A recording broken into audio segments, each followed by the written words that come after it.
అందరూ కూడా సినిమాను కొనడం జరిగింది. నిహారిక గారు హలో అండి. హలో అండి. ఇది రామ్ చరణ్ తన ప్రమోషనల్ ఇంటర్వ్యూలో తను మాట్లాడుతూ ఇండియానా జోన్స్ తన రేంజ్లో సినిమా చేశారు అని అంటున్నారు. ఈ సినిమా ఆ రేంజ్లో ఉంటుందా?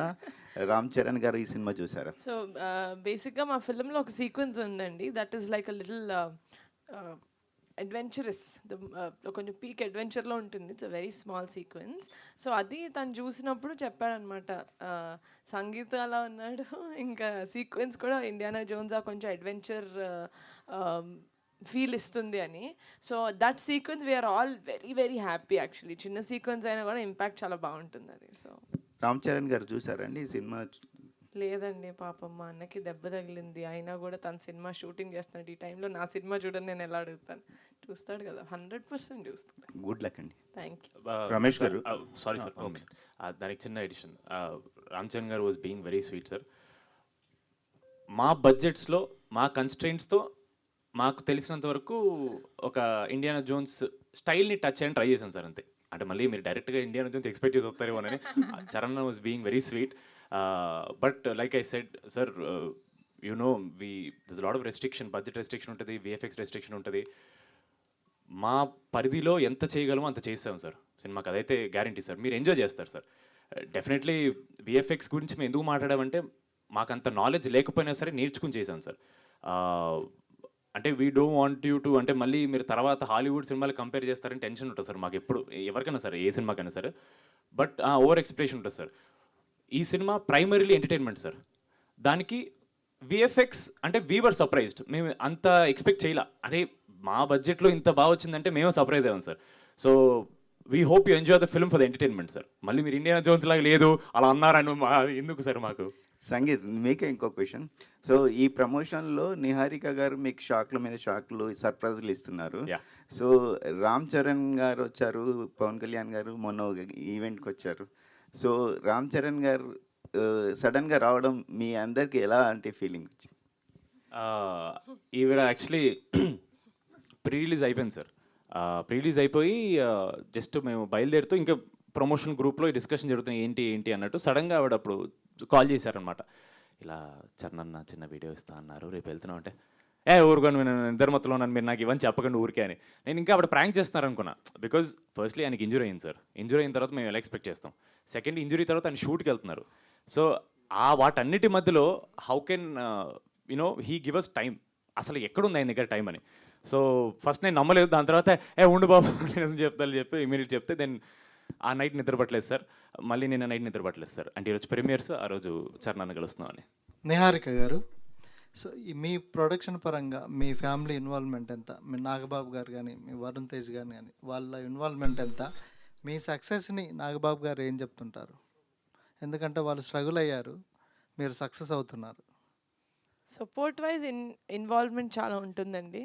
కానీ ఏం చేయాలి, ఎలా చేయాలి అనేది అసలు నా డిసిషన్ మేకింగ్ని బాగా నమ్ముతారు. ఎందుకంటే చూస్తున్నారు ఫస్ట్ సినిమా. అంటే మాట్లాడేటప్పుడు కూడా నీకు తెలుసు నువ్వు ఏం చేస్తున్నావు అన్నట్టే మాట్లాడారు ఇంట్లో. సో అది వాళ్ళు నన్ను ఇంత నమ్ముతున్నారంటే నాకు ఆ కాన్ఫిడెన్స్ ఇంకా రెస్పాన్సిబిలిటీ ఇంకా ఎక్కువ ఉంటుంది. సో ఆ స్పేస్ నుంచి నేను ఆపరేట్ చేస్తాను యాజ్ అ ప్రొడ్యూసర్.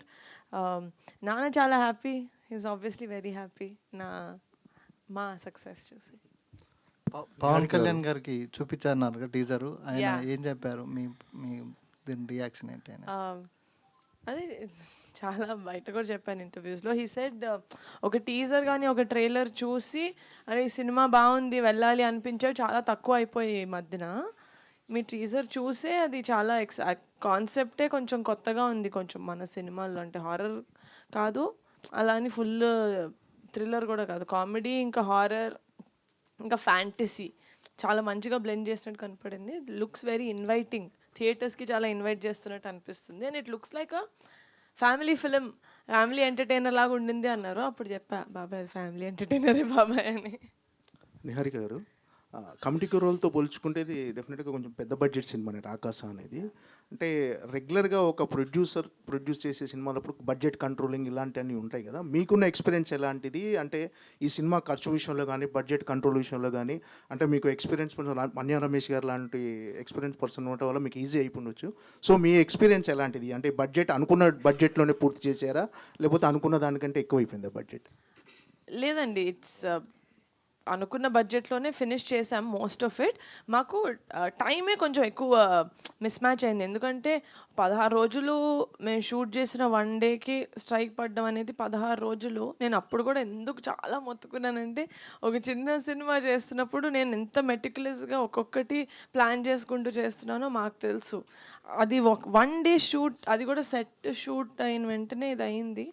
ఆ 16 డేస్ ప్రాబ్లం అయింది, అదొక ఒక్కదాని వల్లే కాదు. 16 డేస్లో యాక్టర్స్ డేట్స్ ఉంటాయి, మీరు చూస్తున్నారు. మాకు తనిఖీల్ బర్ని గారు, బ్రహ్మాజీ గారు, these are all actors who are doing multiple films. మేము డేట్స్ కూడా అడ్జస్ట్ చేసుకోవాలి, అదంతా ఉండింది కదా. తిను కూడా she was doing a film. ఎవరిది ఇవ్వలేదు అని చెప్పలేదు, అందరు ఇచ్చారు, కానీ అడ్జస్ట్ చేసుకోవాల్సింది. We put them in that spot. ఈ 16 రోజులది ఆ డామినోస్ లాగా వెళ్తూ ఉండింది. సో డేట్స్ వల్ల మాకు యూనో ఎక్కువ ప్లానింగ్, కొంచెం ఆ స్ట్రెస్ ఇది అయింది. కానీ ఎలా మేనేజ్ చేయాలి, ఎలా అకామిడేట్ చేయాలని బడ్జెట్ విషయంలో nothing, we were very happy. మేము ఎంతైతే అనుకున్నామో that much budget finish. Charan గారి దగ్గర నుంచి వచ్చిన కాంప్లిమెంట్స్ ఎలా? అంటే మీరు ప్రమోట్ చేసిన విధానం కానీ, ఈ సినిమా ఆయన ఎలాగో కొంచెం ప్రమోషనల్ కంటెంట్ చూశారు కదా చరణ్ గారు, రామ్ చరణ్. సో ఆయన మీకు ఇచ్చిన కాంప్లిమెంట్స్ ఎలాంటి కాంప్లిమెంట్స్ ఇచ్చారు? ఆల్రెడీ వరుణ్ తేజ్ గారితో నెక్స్ట్ సినిమా చేస్తున్నారు, నెక్స్ట్గా చరణ్ గారైనా మీ టార్గెట్? రామ్ చరణ్ గారు టార్గెట్ అట్లేం లేదండి. అంటే నాకు తెలుసు చరణ్ అసలు సోషల్ మీడియా అస్సలు వాడు, చాలా చాలా తక్కువ. అంటే ఎలా వాడాలో కూడా తెలియదు కొన్ని యాక్చువల్లీ. అలాంటిది చరణ్ అన్న వచ్చి, యాక్చువల్లీ మేము పికిల్ బాల్ వీడియో చేసింది అది చరణ్ అన్నదే కోట్ అనమాట. So actually full video release అయితే అందులో ఉంటుంది. తనే ఒక 1 టైం వెళ్ళి ఉంటాడు, మేమే చాలా ఎక్కువ సార్లు చేసాం. అయితే సో ఆ వీడియో నా దగ్గరకు వచ్చింది, భలే చేశారు వీడియో. ప్రమోషన్స్ వేరే మేము చేసిన ప్రమోషన్స్ అన్నీ శ్రీను దగ్గరికి వెళ్ళి, ఏంటి శ్రీను స్టేజ్ మీద అందరు స్నేక్ డాన్స్ ఒకలా చేస్తుంటే నువ్వు ఒకలాగా చేసావని. సో అస్సలు సోషల్ మీడియా టచ్ లేని, అంత వాడని, అంత బిజీగా ఉండే ఒక యాక్టర్ దగ్గరికి మాది వెళ్ళింది అంటే, there only I understood that జనాలకి తెలుస్తుంది, ఆడియన్స్కి తెలుస్తుంది మా సినిమా ఒకటి రిలీజ్ అయింది. ఆ అటెన్షన్ మేము గ్రాప్ చేయగలుగుతున్నాం. ఆ గ్రాప్ చేసిన దానివల్ల వాళ్ళు టీజరో ట్రైలరో చూస్తున్నారు, అక్కడి నుంచి కంటెంట్ మాట్లాడుతుంది. సో చరణ్ అన్న చెప్పినప్పుడు నాకు అదొక వ్యాలిడేషన్ లాగా అనిపించింది, ఓకే మనం వెళ్తుంది, మనం అనుకుంది అవుతుంది అని. So the biggest compliment that he gave was, మీరు ప్రమోషన్స్ బాగా చేస్తున్నారు, మీ వీడియోలు బాగా అవుతున్నాయి కదా, మీరే చెప్పండి మరి పెద్ద డీల్ అవ్వట్లేదని అని. సో సంతోష్ గారు, సంతోష్ గారు, సంతోష్ వచ్చాడు. సంగీత్ గారు, సంగీత్ చరణ్ అన్నది ఫుల్ వీడియో రిలీజ్ అవ్వని, ఎవరైనా నీ పేరు తప్పు చెప్తారు, మనం తర్వాత చెప్పండి సార్, నేను సంతోష్ గారికి మెసేజ్ పెట్టి చెప్పండి సార్. మ్యాడ్ సినిమాలతో మీకంటూ ఒక ఫాలోయింగ్, ఒక గుర్తింపు తెచ్చుకున్నారు. అంటే ఏం గుర్తింపు సార్, నా పేరు కట్టు చెప్పట్లేదు మీరు. ఓకే, అంటే ఈ 2 సినిమాల తర్వాత అంటే ఒక సక్సెస్ రావటము, ఆ సక్సెస్ నిలుపుకోవటం అనేది బిగ్గెస్ట్ రెస్పాన్సిబిలిటీ. సో మీరు ఈ 2 సినిమాల తర్వాత చాలా కథలు విని ఉంటారు. పర్టికులర్గా ఈ కథ ఒప్పుకుంటానికి, ఈ సినిమా చేయడానికి నిహారిక కొనిదెల గారు రీజనా, ఈ ప్రొడక్షన్లో చేయటం రీజనా, లేకపోతే కథ మీకు నచ్చి ఈ కథ ఒప్పుకుంటానికి మెయిన్ రీజన్ ఏంటి? అంటే అన్ని కథలు విని పర్టికులర్గా ఈ కథతో చూస్ చేసుకుంటే రీజన్ ఏంటి? సార్ నా దగ్గరికి ఫస్ట్ కథ వచ్చినప్పటికీ ఇంకా నిహారిక గారు, అసలు ఆవిడకి కథ ఉంది తెలియదు సార్. డైరెక్టర్ గారు ఫస్ట్ నాకు చెప్పారు. మ్యాడ్ స్క్వేర్ షూట్ జరిగేటప్పుడే నాకు మానస గారు కథ చెప్పారు సార్. సో నాకు లైన్ నచ్చిన వెంటనే ఫస్ట్ నేను వేరే కథలు వినడం ఆపేశాను సార్. ఎందుకంటే మనకి ఫస్ట్ ఒక ఎక్సైట్మెంట్ వచ్చినప్పుడు ఆ ఎక్సైట్మెంట్ మీద వెళ్ళిపోవాలి సార్. ఫస్ట్ నాకు చాలా కథలు విన్న తర్వాత ఈ కథ వినగానే వెంటనే ఎక్సైట్మెంట్ వచ్చి జంప్ చేశాను కదా సార్. ఇమీడియట్లీ మళ్ళీ వేరే కథలు వింటే నా జడ్జ్మెంట్ అటు ఇటు అవుద్దేమో అని చెప్పి I stuck to what I felt. First feeling ఏదో వస్తే అదే కరెక్ట్ సార్. ఇప్పుడన్నా immediately I jumped on that. And ఆవిడ ఫుల్ లెంత్ నరేషన్ ప్రిపేర్ చేసుకున్నారు, రెడీ చేసుకున్నారు. అప్పటికి నాకు తెలియదు ఆవిడ ఎవరికి చెప్పాలనుకుంటున్నా, నాకు ఏం తెలియదు. అండ్ దెన్ నిహారిక గారు వచ్చిన తర్వాత చాలా ఫాస్ట్గా టేక్ ఆఫ్ అయింది సార్ ప్రాజెక్ట్. బికాజ్ నిహారిక గారు has just done her first feature film. And అప్పుడే ఇంకా 2-3 project at time take off చేయట్లేదు ఆవిడ. సో 1 by 1 కాబట్టి ఐ న్యూ ఆవిడ దగ్గర చేస్తే ఆవిడ 100% ఎఫర్ట్, ఇంపార్టెన్స్ ఈ సినిమాకి పెట్టేస్తారు ఫస్ట్. ఎందుకంటే she wants to do 1 by 1. So నాకు ఆ కాన్ఫిడెన్స్ వల్ల, అంటే దే వాజ్ నో ఇలా మానస గారు ఇలా నిహారిక గారితో చేద్దామా అని ఆ క్వశ్చన్ ఏం లేదు సార్. నిహారిక గారు చెప్పాను, ఆవిడ నచ్చిందంటే ఓకే ఎప్పుడు స్టార్ట్ అంతే డైరెక్ట్ ఆ కాన్వర్సేషన్ అక్కడికి వెళ్ళిపోయింది because I know how she'll carry the film. Honestly నా మీద స్ట్రెస్ తక్కువ ఉంటుంది సార్ ఇప్పుడు ప్రమోషన్స్కి, ఎందుకంటే ఆవిడ కూడా మాతో తిరుగుతున్నారు కాబట్టి. సో లేదు సార్, నా కథ విన్న వెంటనే నచ్చింది. ఆవిడ నిహారిక గారు అనగానే ఫస్ట్ ఆవిడ జంప్ చేశారు, నేను ఈవిడ చేపట్టుకుని నేను కూడా జంప్ చేశాను.